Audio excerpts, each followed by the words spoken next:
Hello. Today we are going to be discussing the topic of academic integrity and why it is so important to you as students. Throughout your academic career and courses, you will hear the issue of academic integrity being raised by many of your professors, yet you may still be confused about what exactly academic integrity is. Academic integrity consists of upholding the standards within the university's honor code and engaging in honest practices within your own academic work. Many of you may be thinking that I do not have to worry about that because I always do my own work. And while that is an important aspect of maintaining academic integrity, you may not be aware of some of the instances that academic integrity could affect you as a student. One example of this would be acting in a responsible or ethical manner when you become aware of violations by other students and reporting them promptly to your professors. Still another example would be not to engage in acts of academic dishonesty, which we will describe briefly in the next slides. Most of you have probably heard the term plagiarism associated with academic integrity at some point in your education. Well, plagiarism is the representation or usage of another's ideas or words and presenting them as your own ideas. This is the most common form of academic dishonesty, and it takes many forms, such as copying and pasting large passages from a source or sources and incorporating it to be presented as a singular work you created. Please do not do this. Many universities employ plagiarism checkers that are able to spot this type of plagiarism, and this is one of the most frequently used types of plagiarism because students are often rushing to complete a deadline or do not have the time to actually accurately cite their own sources. Additionally, not citing your sources is another form of plagiarism. This occurs when you take the ideas of another as your own idea. This is often hard for students to understand when they are writing, but if you did not have the idea in your mind before you read what you read, then you should probably cite that information and attribute it to the individual or individuals who created it. Lastly, incorrectly paraphrasing your sources is a common form of plagiarism. And while individuals can make an effort to substitute words in a paraphrase, they often retain the original meaning of what was said. Changing words does not make a paraphrase. Paraphrases are created when you take an idea or information that was not your own and communicate that information using your own words.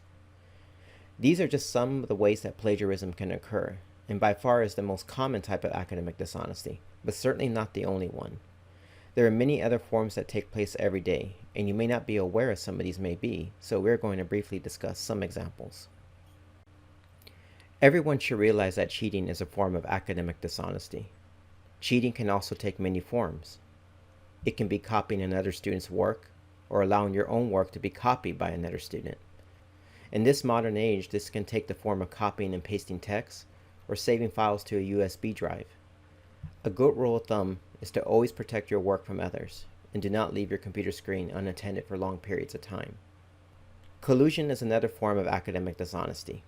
It is not uncommon for students to want to work with each other to try to understand an issue better, and this is always encouraged.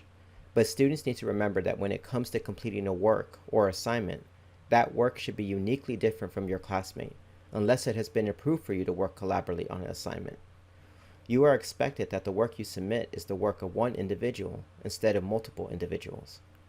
If you are not sure if you can work on an assignment with a classmate, look at the instructions for the assignment or ask your professor.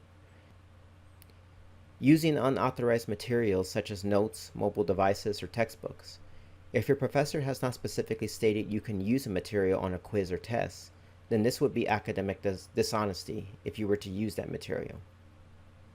This is usually a more overt kind of cheating, but individuals have been known to attempt to use this as a means of acquiring an advantage in tests or quizzes.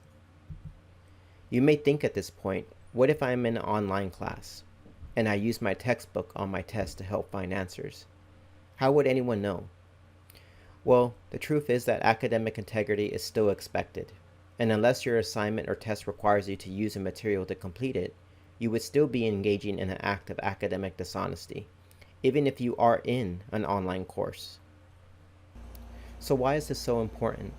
There are many more types of academic dishonesty that cannot be listed in this presentation, but the importance of academic integrity can best be demonstrated in the effect it has on student lives. Engaging in acts of academic dishonesty can have permanent consequences on your academic career and can range in seriousness from anything like failure on an assignment, failure on a course, a mark on your permanent academic record, expulsion from a degree program or even the university, and lastly, the most significant consequence would be damage to your reputation and a very difficult time in rebuilding your own credibility as a student and scholar, and potentially your own career. The rewards of academic integrity would be an increase in knowledge by fully learning the content within a course or assignment, the ability to critically think and analyze information, the feeling of self-respect that you have knowing you completed your own work, and lastly, the sense of accomplishment you attain by successfully completing coursework or an assignment using your own knowledge and skills. This concludes this brief presentation on the importance of academic integrity in your coursework. I hope the information that has been provided to you in this presentation has provided you with a deeper understanding of the importance of upholding principles of integrity, respect, ethics, and honesty in your coursework. As always, your librarians at the Salterfus Library are your experts to information resources and the ethical use of that information. We are always happy to assist you in your coursework and to help you navigate the issues you may encounter in your academic career. You can always contact your librarians if you have any questions. Research is a conversation, so please come talk to us. Thank you.